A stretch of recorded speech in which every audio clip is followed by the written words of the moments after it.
खबर यह है कि तौहीनी इलेक्शन कमीशन और चीफ इलेक्शन कमिश्नर केस समाअत का मामला member election commission Nisar Durrani की सरबराही में 4 रुकनी कमीशन समाअत कर रहा है।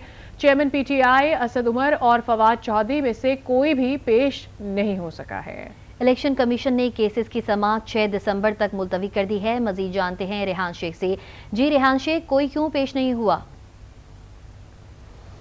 जी बिल्कुल, देखिए तौहीन इलेक्शन कमीशन और कमिश्नर चीफ इलेक्शनर कमिश्नर केस की समाअत जो है वो 6 दिसंबर तक मुलतवी कर दी गई है। मेंबर निसार दुरानी की सरबराही में 4 रुकनी कमीशन ने समाअत की।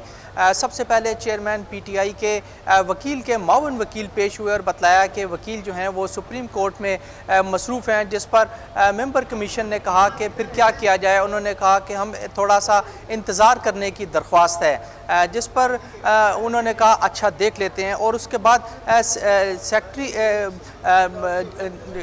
वजारत दाखिला के जो सेक्रेटरी हैं वो अदालत में पेश हुए और रिपोर्ट पेश की कि किन वजूहात की बिना पर चेयरमैन तहरीक इंसाफ को इलेक्शन कमीशन में पेश नहीं किया जा सकता, और कहा कि अगर कमीशन चाहे तो जेल के अंदर समाअत की जा सकती है, हम इसका ऑर्डर कर देते हैं। तो उस पर कमीशन ने कहा कि क्या आप ये ऑर्डर कर सकते हैं। उन्होंने कहा कि अगर आपको एतराज़ ना हो तो उस पर ऑर्डर किया जा सकता है। इलेक्शन कमीशन ने ये सामने उज़र रखा और कहा कि हम पर कोई कानून लागू नहीं होता, हम पे सिर्फ आइन और इलेक्शन एक्ट लागू होता है, इस पर आप राय ले लें। तो जिस पर सेक्रेटरी दाखिला ने कहा कि वजारत कानून से इस हवाले से मैं राय ले लूँगा।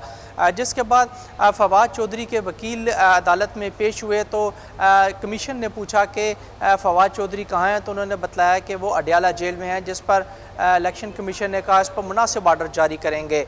जिसके बाद डिप्टी डायरेक्टर लॉ विंग जो इलेक्शन कमीशन की हैं साइमा, उन्होंने एक कमीशन को बताया कि असद उमर की जानिब से इल्तवा की दरख्वास्त दायर की गई है, जिसके बाद इलेक्शन कमीशन ने तीनों केसेस की जो है वो 6 दिसंबर तक मुलतवी कर दी। जी बहुत शुक्रिया तफसीलात देने के लिए।